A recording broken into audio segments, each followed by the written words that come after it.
ಶಿರಸಿ ನಗರಸಭೆ ಸದಸ್ಯರ ಕುರಿತು ಜೆಡಿಎಸ್ ಮುಖಂಡ ಉಪೇಂದ್ರ ಪೈ ಮಾಡಿದ್ದ ಟೀಕೆಗೆ ಕಾಂಗ್ರೆಸ್, ಬಿಜೆಪಿ ಹೀಗೆ ಪಕ್ಷಾತೀತವಾಗಿ ಎಲ್ಲಾ ಸದಸ್ಯರು ಒಟ್ಟಾಗಿ ವಿರೋಧ ವ್ಯಕ್ತಪಡಿಸಿದ್ದು, ಅಕ್ರಮವಾಗಿ ಕಟ್ಟಡ ನಿರ್ಮಿಸಿರುವ ಉಪೇಂದ್ರ ಪೈ ಮೊದಲು ತಮ್ಮ ವ್ಯವಹಾರ ಸರಿಪಡಿಸಿಕೊಳ್ಳಲಿ ಎಂದು ಆಗ್ರಹಿಸಿದ್ದಾರೆ. ಇತ್ತೀಚೆಗೆ ಮಾಧ್ಯಮಗೋಷ್ಠಿ ನಡೆಸಿದ ಉಪೇಂದ್ರ ಪೈ ಅವರು ಶಿರಸಿ ನಗರಸಭೆಯ ಸದಸ್ಯರು ಭ್ರಷ್ಟಾಚಾರದಲ್ಲಿ ತೊಡಗಿಕೊಂಡಿದ್ದಾರೆ.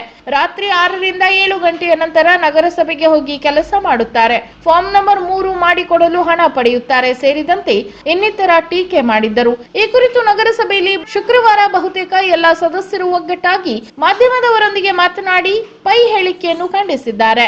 ಈ ವೇಳೆ ಮಾತನಾಡಿದ ಮಾಜಿ ಅಧ್ಯಕ್ಷ ಗಣಪತಿ ನಾಯ್ಕ್, ಉಪೇಂದ್ರ ಪೈ ಅವರ ಹೇಳಿಕೆಯನ್ನು ನಾವೆಲ್ಲರೂ ಖಂಡಿಸುತ್ತೇವೆ. ಯಾರೂ ಸಹ ವೈಯಕ್ತಿಕ ಕೆಲಸಗಳಿಗಾಗಿ ನಗರಸಭೆಗೆ ಬರುವುದಿಲ್ಲ.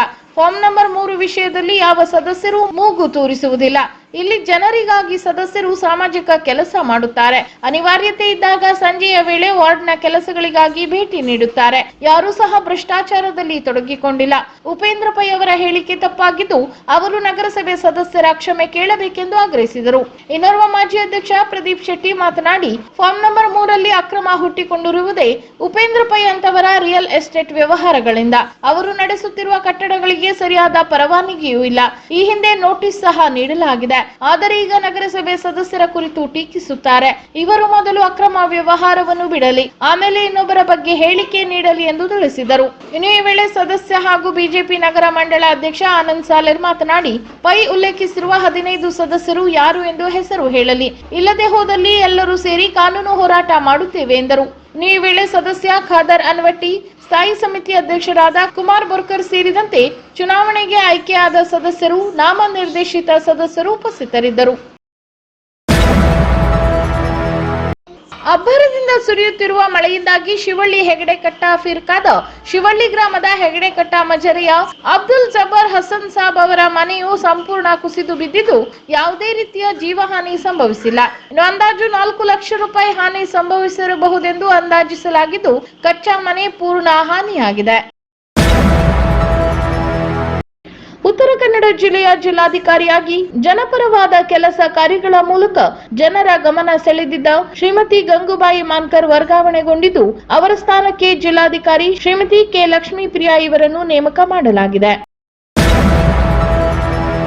ಚಲಿಸುತ್ತಿದ್ದ ಕೆಎಸ್ಆರ್ಟಿಸಿ ಬಸ್ನಲ್ಲಿ ಆಕಸ್ಮಿಕ ಬೆಂಕಿ ಕಾಣಿಸಿಕೊಂಡು ಬಸ್ನಲ್ಲಿದ್ದ ಸುಮಾರು 25 ಮಂದಿ ಪ್ರಯಾಣಿಕರು ಪ್ರಾಣಾಪಾಯದಿಂದ ಪಾರಾಗಿರುವ ಘಟನೆ ಶಿರಸಿ ನಗರದ ಕುಮಟಾ ರಸ್ತೆಯಲ್ಲಿ ನಡೆದಿದೆ.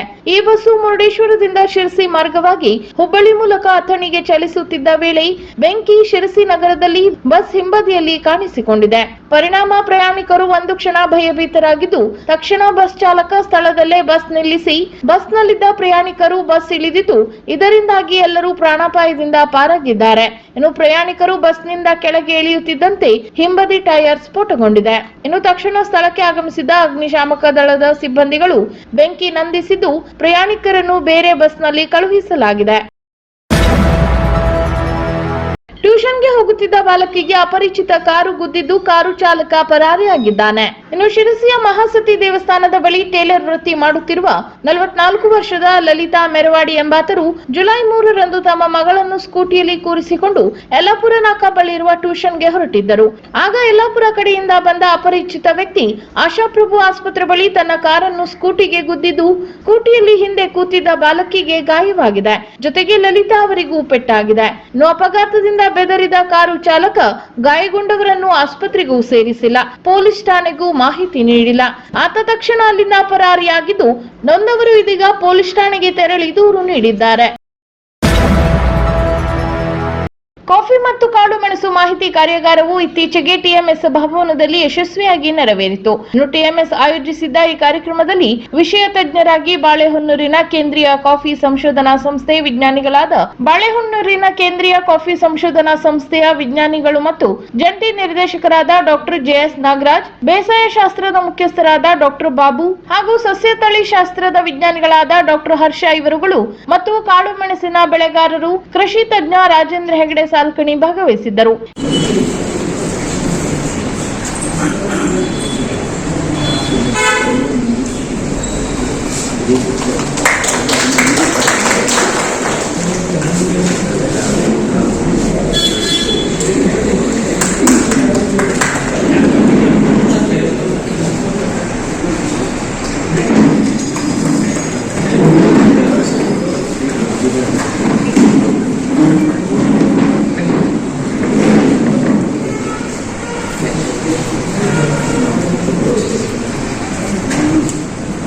ಇನ್ನು ಅಡಿಕೆ ಬೆಳೆಗೆ ಉಪ ಬೆಳೆಯಾಗಿ ಕಾಳು ಮೆಣಸು ಮತ್ತು ಕಾಫಿ ಬೆಳೆ ಪದ್ಧತಿಗೆ ಒತ್ತು ಕೊಟ್ಟಿದ್ದ ಈ ಕಾರ್ಯಕ್ರಮದಲ್ಲಿ ಡಾಕ್ಟರ್ ಜೆಎಸ್ ನಾಗರಾಜ್ ಅವರು ಜಗತ್ತಿನ ಹಾಗೂ ದೇಶೀಯ ಕಾಫಿ ಬೆಳೆಯ ಕುರಿತು ವಿವರಗಳನ್ನು ನೀಡಿದರು.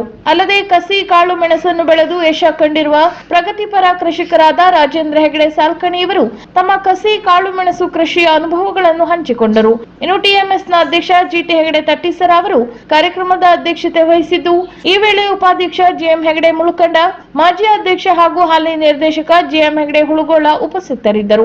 ಅಲ್ಲದೆ ಕಾರ್ಯಕ್ರಮದಲ್ಲಿ 200ಕ್ಕೂ ಹೆಚ್ಚಿನ ಆಸಕ್ತ ರೈತರು ಮತ್ತು ಪ್ರಾಥಮಿಕ ಸಂಘಗಳ ಅಧ್ಯಕ್ಷರು, ನಿರ್ದೇಶಕರು ಕಾರ್ಯಕ್ರಮದಲ್ಲಿ ಭಾಗವಹಿಸಿದ್ದು, ಕಾಫಿ ಕಾಳು ಮೆಣಸು ಕುರಿತು ಉಪಯುಕ್ತವಾದ ಸಾಕಷ್ಟು ಮಾಹಿತಿ ಪಡೆದುಕೊಂಡರು.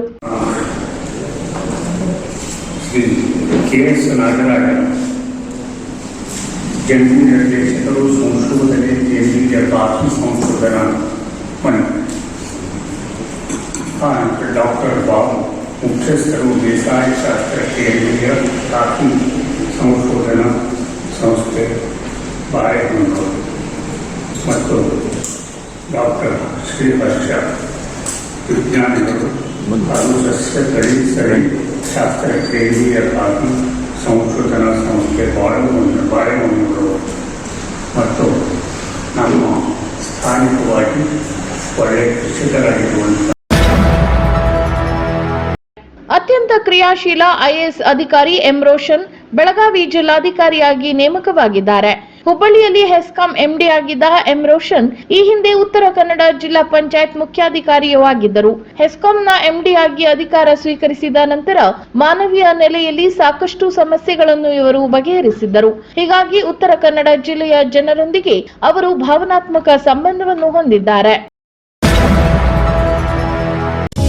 ಶ್ರೀಪಾದ್ ಹೆಗಡೆ ಕಡವೆ ವೈದ್ಯಕೀಯ ವಿಜ್ಞಾನ ಸಂಸ್ಥೆ, ಕಾಲೇಜು ರಸ್ತೆ, ಶಿರಸಿ.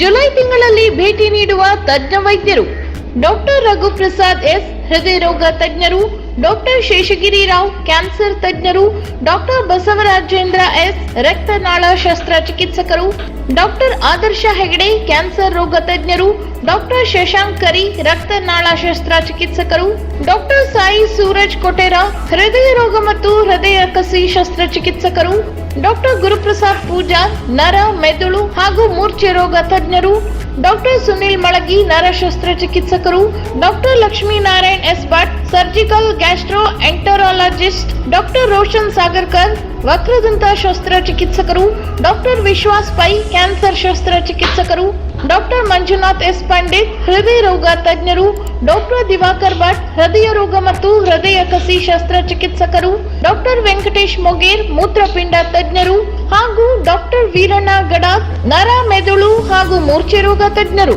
ನಮ್ಮಲ್ಲಿ ಔಷಧ ವಿಭಾಗ, ರಕ್ತ ಕೇಂದ್ರ, ಪ್ರಯೋಗಾಲಯ, ರೇಡಿಯಾಲಜಿ ಹಾಗೂ ತುರ್ತು ಚಿಕಿತ್ಸಾ ವಿಭಾಗದಲ್ಲಿ 24 ಗಂಟೆಗಳ ಸೇವೆ ಲಭ್ಯವಿದೆ.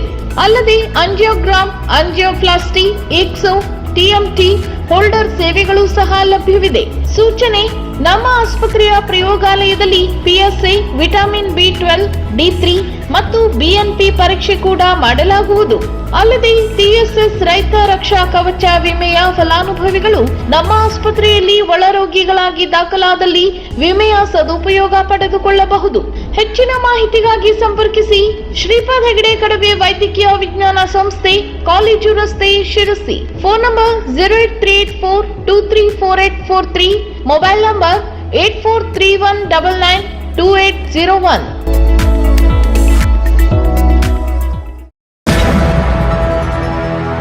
ಹೊನ್ನಾವರದಲ್ಲಿ ನೆರೆ ಪ್ರವಾಹದಿಂದ ಸಂತ್ರಸ್ತರಾದವರಿಗೆ ಗುಂಡುಬಾಳದ ಶಾಲೆಯಲ್ಲಿ ಕಾಳಜಿ ಕೇಂದ್ರ ತೆರೆಯಲಾಗಿದ್ದು, ಕ್ರಿಮಿಕೀಟಗಳ ಕಾಟ ಸಹಿಸಿಕೊಂಡು ಸಂತ್ರಸ್ತರು ರಾತ್ರಿ ಕಳೆದಿದ್ದಾರೆ. ಇಲ್ಲಿ ವಿದ್ಯುತ್ ಸಮಸ್ಯೆ ಸಹ ಇರುವ ಬಗ್ಗೆ ಅವರು ದೂರು ನೀಡಿದ್ದು, ಜನರೇಟರ್ ಒದಗಿಸಿ ಎಂದು ಅಧಿಕಾರಿಗಳ ಬಳಿ ಬೇಡಿಕೆ ಇಟ್ಟರು. ಆಗ ಅಧಿಕಾರಿಗಳು ಮೇಣದ ಬತ್ತಿ ಒದಗಿಸುವ ಭರವಸೆ ನೀಡಿದ್ದು, ಇದಕ್ಕೆ ಸಂತ್ರಸ್ತರು ಅಸಮಾಧಾನ ವ್ಯಕ್ತಪಡಿಸಿದ್ದಾರೆ. ಇನ್ನು ಕಾಳಜಿ ಕೇಂದ್ರದಲ್ಲಿ ನೀರಿನ ವ್ಯವಸ್ಥೆ ಸಹ ಸರಿಯಾಗಿಲ್ಲ. ಕಾಳಜಿ ಕೇಂದ್ರಕ್ಕೆ ಬರುವ ರಸ್ತೆ ಸಹ ಹಾಳಾಗಿದೆ. ಪ್ರತಿ ವರ್ಷ ಇಲ್ಲಿನವರಿಗೆ ಇದೇ ಸಮಸ್ಯೆ ಎಂದು ಜನರು ದೂರಿದರು. ಉತ್ತರ ಕನ್ನಡ ಜಿಲ್ಲೆಯಲ್ಲಿ ಧಾರಾಕಾರವಾಗಿ ಮಳೆ ಸುರಿಯುತ್ತಿದ್ದು ಜನಜೀವನ ಕೂಡ ಅಸ್ತವ್ಯಸ್ತವಾಗಿದೆ. ತಗ್ಗು ಪ್ರದೇಶದಲ್ಲಿನ ಜನರನ್ನು ಎತ್ತರ ಪ್ರದೇಶಕ್ಕೆ ಸ್ಥಳಾಂತರ ಮಾಡಲಾಗಿದೆ. ಎತ್ತರದಲ್ಲಿದ್ದ ಹಾವುಗಳು ಈಗ ತಗ್ಗು ಪ್ರದೇಶವನ್ನ ಸೇರಿಕೊಳ್ಳುತ್ತಿವೆ. ಕಾಡಿನಲ್ಲಿದ್ದ ಭಾರಿ ಗಾತ್ರದ ಹೆಬ್ಬಾವು ಮಳೆ ನೀರಿಗೆ ತೇಲಿ ಬಂದು ಮನೆ ಸೇರಿಕೊಂಡಿರುವ ಘಟನೆ ಕಾರವಾರ ನಗರದ ಸೋನಾರವಾಡದಲ್ಲಿ ನಡೆದಿದೆ. ಇನ್ನು ಕಾರವಾರದಲ್ಲಿ ಮನೆಯ ಬಳಿ ಮಳೆ ನೀರಿನಲ್ಲಿ ಬಂದ ಬೃಹತ್ ಗಾತ್ರದ ಹೆಬ್ಬಾವು ನಗರದ ಸೋನಾರವಾಡದ ಅರಣ್ಯ ಸಮೀಪದಲ್ಲಿದ್ದ ಮನೆಯೊಂದನ್ನು ಸೇರಿಕೊಂಡಿದೆ. ಸುಮಾರು 12 ಅಡಿ ಉದ್ದದ ಹೆಬ್ಬಾವು ಇದಾಗಿದ್ದು ಬೃಹತ್ ಗಾತ್ರದ ಹಾವನ್ನು ನೋಡಿ ಸ್ಥಳೀಯರು ಆತಂಕಕ್ಕೊಳಗಾಗಿದ್ದಾರೆ. ಇನ್ನು ಮಳೆ ನೀರಿನಲ್ಲಿ ತೇಲಿ ಬಂದ ಈ ಹಾವು ಮನೆಯೊಳಗೆ ಸೇರಿಕೊಂಡಿದ್ದು ತಕ್ಷಣ ಮನೆ ಮಾಲೀಕರು ಉರಗ ಪ್ರೇಮಿ ಗೋಪಾಲ್ ಅವರಿಗೆ ಕರೆ ಮಾಡಿ ತಿಳಿಸಿದ್ದಾರೆ. ತಕ್ಷಣ ಸ್ಥಳಕ್ಕೆ ಬಂದ ಗೋಪಾಲ್ ಅವರು ಸುಮಾರು 1 ಗಂಟೆಗಳ ಕಾಲ ಕಾರ್ಯಾಚರಣೆ ನಡೆಸಿ ಹಾವನ್ನು ರಕ್ಷಣೆ ಮಾಡಿದ್ದಾರೆ. ದಾಂಡೇಲಿ ವನ್ಯಜೀವಿ ಕಚೇರಿಯಲ್ಲಿನ ತುರ್ತು ಸೇವೆಗೆ ಮೀಸಲಿದ್ದ ಆಂಬ್ಯುಲೆನ್ಸ್ ಅನ್ನು ಅರಣ್ಯ ಸಿಬ್ಬಂದಿ ತಮ್ಮ ಮಕ್ಕಳನ್ನು ಶಾಲೆಗೆ ಕರೆದೊಯ್ಯಲು ಬಳಸುತ್ತಿದ್ದು ಸಂಚಾರಿ ನಿಯಮ ಉಲ್ಲಂಘಿಸಿರುವ ಆರೋಪ ಕೇಳಿ ಬಂದಿದೆ. ಇನ್ನು ಈ ವಾಹನದ ಮೇಲೆ ಕರ್ನಾಟಕ ಸರ್ಕಾರ ಎಂದು ಬರೆದು ಶಾಲಾ ವಾಹನ ಎಂದು ಬರೆದಿರುವುದು ವಿಶೇಷವಾಗಿದೆ. ಶಾಲಾ ಮಕ್ಕಳನ್ನು ಕರೆದೊಯ್ಯಲು ಹಳದಿ ಬಣ್ಣದ ನೋಂದಣಿ ಸಂಖ್ಯೆ ವಾಹನಗಳನ್ನು ಬಳಸಬೇಕು. ಆದರೆ ಇಲ್ಲಿ ಬಿಳಿ ಬಣ್ಣದ ಅದರಲ್ಲಿಯೂ ಅರಣ್ಯ ಇಲಾಖೆಯ ವಾಹನ ಬಳಸಿರುವುದು ಆಕ್ಷೇಪಕ್ಕೆ ಕಾರಣವಾಗಿದೆ. ತುರ್ತು ಸನ್ನಿವೇಶದಲ್ಲಿ ಬಳಸಬೇಕಿದ್ದ ಆಂಬ್ಯುಲೆನ್ಸ್ ಅನ್ನು ಈ ರೀತಿ ಬಳಸುವುದು ಸರಿಯಲ್ಲ. ಜೊತೆಗೆ ಆ ವಾಹನವನ್ನು ನೈಜ ಸೇವೆಯಿಂದ ದೂರ ಮಾಡಿರುವುದು ತಪ್ಪು ಎಂಬುದು ಹಲವರ ಅಭಿಪ್ರಾಯ. ಇನ್ನು ಸಾರಿಗೆ ಸಂಸ್ಥೆ ಅಧಿಕಾರಿಗಳು ವೈಟ್ ಬೋರ್ಡ್ ವಾಹನದಲ್ಲಿ ಶಾಲಾ ಮಕ್ಕಳನ್ನು ಓಡಾಡಿಸಿದರೆ ದಂಡ ವಿಧಿಸುತ್ತಾರೆ. ಆದರೆ ಅರಣ್ಯ ಇಲಾಖೆಯವರ ಈ ಕೆಲಸವನ್ನು ಅವರು ನೋಡಿಯೂ ಸುಮ್ಮನಿದ್ದಾರೆ. ವೈಟ್ ಬೋರ್ಡ್ ನೋಂದಣಿಯ ವಾಹನದಲ್ಲಿ ಮಕ್ಕಳನ್ನು ಕರೆದೊಯ್ಯುವಾಗ ಅನಾಹುತ ನಡೆದರೆ ಇದಕ್ಕೆ ಯಾರು ಹೊಣೆ ಎಂದು ಅನೇಕರು ಪ್ರಶ್ನಿಸಿದ್ದಾರೆ. ಇನ್ನು ಆಂಬ್ಯುಲೆನ್ಸ್ ಅನ್ನು ಈ ರೀತಿ ಉಪಯೋಗಿಸುವುದರಿಂದ ಆಟೋ ಚಾಲಕರ ಉದ್ದಿಮೆಗೂ ತೊಂದರೆಯಾಗಿದೆ ಎಂದು ಆಟೋ ಚಾಲಕ ಕ್ಷೇಮಾಭಿವೃದ್ಧಿ ಸಂಘದ ಅಧ್ಯಕ್ಷ ಬಾಬಾ ಸಾಬ್ ಜಮಾದಾರ್ ಆಕ್ರೋಶ ವ್ಯಕ್ತಪಡಿಸಿದ್ದಾರೆ. ಅನುಭವಿ ಶಿಕ್ಷಕರ ಮೂಲಕ ಸ್ಪರ್ಧಾತ್ಮಕ ಪರೀಕ್ಷೆಗಳ ತರಬೇತಿ ನೀಡುತ್ತಿರುವ ಟೀಚರ್ ಸಂಸ್ಥೆ ಹಿಮಾಲಯ ಕಾಲೇಜಿನ ವಿಜ್ಞಾನ ವಿದ್ಯಾರ್ಥಿಗಳಿಗೆ ವಾರದಲ್ಲಿ 1 ದಿನ ತರಬೇತಿ ನೀಡಲು ಉದ್ದೇಶಿಸಿದೆ. ಈ ಕುರಿತಾದ ಕಾರ್ಯಕ್ರಮಕ್ಕೆ ಶುಕ್ರವಾರ ಅಂಕೋಲಾ ಕಾಲೇಜಿನಲ್ಲಿ ಚಾಲನೆ ದೊರೆತಿದ್ದು ಟೀಚರ್ ಸಂಸ್ಥೆಯ ಅಭಿರಾಮ್ ಕೆಸಿಇಟಿ ಹಾಗೂ ನೀಟ್ ತರಬೇತಿ ಉದ್ದೇಶಗಳ ಬಗ್ಗೆ ತಿಳಿಸಿದರು. ಇನ್ನು doctor Nitin Hosamalekar, doctor Vasant Shastri, MI Mahalay, Annappa Naik ಸೇರಿದಂತೆ ಇತರರು ಈ ವೇಳೆ ಉಪಸ್ಥಿತರಿದ್ದರು. ಯಲ್ಲಾಪುರ ತಾಲೂಕಿನ ದೇವಿಕೊಪ್ಪದ ಮಂಜುನಾಥ್ ಹರನ್ನವರ್ ಎಂಬಾತನ ಬೈಕಿಗೆ ಹುಣಶೆಟ್ಟಿಕೊಪ್ಪದ ಬಳಿ ಬಿಡಾಡಿ ದನ ಡಿಕ್ಕಿಯಾಗಿದ್ದು ಬೈಕಿನಿಂದ ಬಿದ್ದು ಆತ ಗಾಯಗೊಂಡಿದ್ದಾನೆ. ಜುಲೈ 3ರ ರಾತ್ರಿ ಆತ ಬೈಕ್ ಮೂಲಕ ಚಲಾಯಿಸುತ್ತಿದ್ದಾಗ ಈ ಅವಘಡ ಸಂಭವಿಸಿದೆ. ಇದರಿಂದ ಬೈಕ್ ಸಹ ಜಖಮಾಗಿದ್ದು ಮಂಜುನಾಥ್ ಅವರ 2 ಕೈ ಮುರಿದಿದೆ. ಜೊತೆಗೆ ಹೊಟ್ಟೆ ಹಾಗೂ ಮುಖಕ್ಕೆ ಸಹ ಗಾಯವಾಗಿದೆ. ಶಿವಮೊಗ್ಗದ ಶಿಕಾರಿಪುರದಿಂದ ಭಿಕ್ಷೆ ಬೇಡಲು ಭಟ್ಕಳಕ್ಕೆ ಬಂದಿದ್ದ ರೆಹಮುದ್ದುಲ್ಲಾ ಎಂಬಾತ ಸಾವನ್ನಪ್ಪಿದ್ದಾನೆ. 65 ವರ್ಷದ ಈತ ಜುಲೈ 3ರಂದು ಹಳೆ ಬಸ್ ನಿಲ್ದಾಣದ ಬೃಂದಾವನ ಜ್ಯುವೆಲ್ಲರ್ ಬಳಿ ಬಿದ್ದಿದ್ದ. ತೀವ್ರ ಅಸ್ವಸ್ಥಗೊಂಡಿದ್ದ ಆತನನ್ನು ರಿಕ್ಷಾ ಚಾಲಕ ಪದ್ದಯ್ಯ ದೇವಾಡಿಗ ನೀರು ಆಹಾರ ನೀಡಿ ಉಪಚರಿಸಿದ್ದ. ಇನ್ನು ಜುಲೈ 4ರ ಬೆಳಿಗ್ಗೆ ಮತ್ತೆ ಅಲ್ಲಿಗೆ ತೆರಳಿ ನೋಡಿದಾಗ ಆತ ಸಾವನ್ನಪ್ಪಿದ್ದ. ಯಾವುದೋ ಖಾಯಿಲೆಯಿಂದ ಆತ ಸಾವನ್ನಪ್ಪಿರುವ ಕುರಿತು ಪದ್ದಯ್ಯ ಶಂಕಿಸಿ ಪೊಲೀಸರಿಗೆ ಮಾಹಿತಿ ನೀಡಿದ್ದು ಈ ಕುರಿತು ಭಟ್ಕಳ ಪೊಲೀಸ್ ಠಾಣೆಯಲ್ಲಿ ಪ್ರಕರಣ ದಾಖಲಾಗಿದೆ. ಕಾಳಿ ನದಿ ನೀರಿನ ಒಳಹರಿವು ಹೆಚ್ಚಾಗಿದ್ದು ಕದ್ರಾ ಅಣೆಕಟ್ಟಿನ 4 ಗೇಟ್ಗಳನ್ನು ಶುಕ್ರವಾರ ತೆರೆಯಲಾಗಿದೆ. ಇಲ್ಲಿಂದ 6,000 ಕ್ಯೂಸೆಕ್ ನೀರು ಹೊರಹಾಕಲಾಗಿದ್ದು ಈ ದೃಶ್ಯಾವಳಿಗಳು ನೋಡಲು ನಯನ ಮನೋಹರವಾಗಿದ್ದವು.